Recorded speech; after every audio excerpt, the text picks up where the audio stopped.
James Dobson murdered the dark secrets behind his final hours on August 21st, 2025. America woke up to shocking news. James Dobson, the Christian psychologist, author, and one of the most powerful voices of conservative politics, was declared dead at the age of 89. The official statement was short and carefully worded. He passed away peacefully of natural causes. But the moment those words were released, whispers began to spread.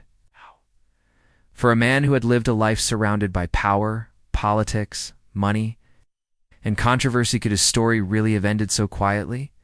The truth is, James Dobson was no ordinary man. He built an empire worth millions through his books. His organization focused on the family and his political campaigns. His voice reached the White House, his words shaped laws, and his influence could decide elections. He had admirers, but he also had enemies, many of them. And that is why his sudden death immediately raised suspicion. In the weeks leading up to his passing, Dobson was still active. At 89, he wasn't in perfect health, but close sources say he was strong, alert, and far from bedridden. He was still working on projects, still giving interviews, still preparing to release new writings. There were no signs of immediate decline. Then suddenly, overnight, he was gone. The medical explanation given to the public was vague: natural causes. No autopsy, no transparent medical records, just silence. But silence often speaks louder than words. Soon, small pieces of information began to surface that painted a different picture. A source close to the family revealed that on the night before his death, Dobson had complained of chest discomfort after a private dinner meeting. The details of who attended that meeting remain unclear, but one thing stood out: this dinner was not with family, it was with political contacts. Another detail: staff members reportedly noticed inconsistencies in his condition. He had shown no major health crisis that week, yet his passing was explained as sudden and expected. For investigators, this contradiction immediately raised a red flag. But perhaps the most unsettling clue was this. In the hours after his death, all of Dobson's communication devices, his phone, his email records, even his handwritten notes were quickly sealed away. Who ordered that, and why? What did those documents contain that needed to be hidden so quickly? To understand why Dobson's death feels suspicious, we need to look at his enemies. Dobson was a figure of immense controversy. His campaigns against abortion, against same-sex marriage, and his outspoken criticism of liberal politics earned him fierce opposition. Activist groups accused him of spreading hate. Political rivals saw him as a dangerous manipulator. Corporations, especially those backing progressive causes, considered him an obstacle. When a man has so many enemies, his sudden death can never be seen as simple. There is also the question of timing.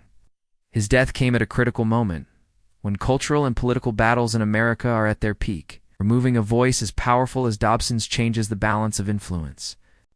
It silences one of the most recognized leaders of conservative America. Was this timing purely coincidental, or was it calculated? Some investigative journalists argue that the answer lies in financial motives. Dobson's empire, his books, his organizations, and his wealth were all tied to powerful networks. Whenever there is money and control involved, there is also motive. Who stood to gain the most from his sudden absence? Even more chilling are the whispers of what Dobson himself feared. In his final months, he reportedly told close friends that he believed he was being watched and that his voice was being targeted. These claims were dismissed as paranoia, but after his death, they feel like haunting warnings. Could James Dobson have been poisoned during that private dinner? Was his health compromised intentionally, disguised as natural decline? Experts note that without an autopsy, the truth will never be clear, and that perhaps was the intention. By declaring the cause of death as natural and avoiding investigation, those responsible ensured that suspicion would remain speculation, not evidence. The pattern is too familiar. A powerful figure with enemies dies suddenly. The official story is clean, simple, and vague. Information is locked away. Questions are left unanswered. Behind the curtain, those who benefit remain silent. James Dobson is remembered as a man who inspired millions and angered millions more. To some, he was a moral leader. To others, a dangerous figure. But one fact is undeniable. He was powerful. He's too powerful to die unnoticed. Too influential to leave without questions. His death is officially natural. But the clues to the secret dinner, the sealed records, the contradictions in his health, and the silence of those around him suggest another story. A story of silencing, of removal, of murder hidden beneath the word peaceful. James Dobson is gone, but the shadow of mystery still hangs over his final hours. Was it truly old age that ended his life? Or was he eliminated because of the enemies he made? The public may never know the full truth, but one thing is certain.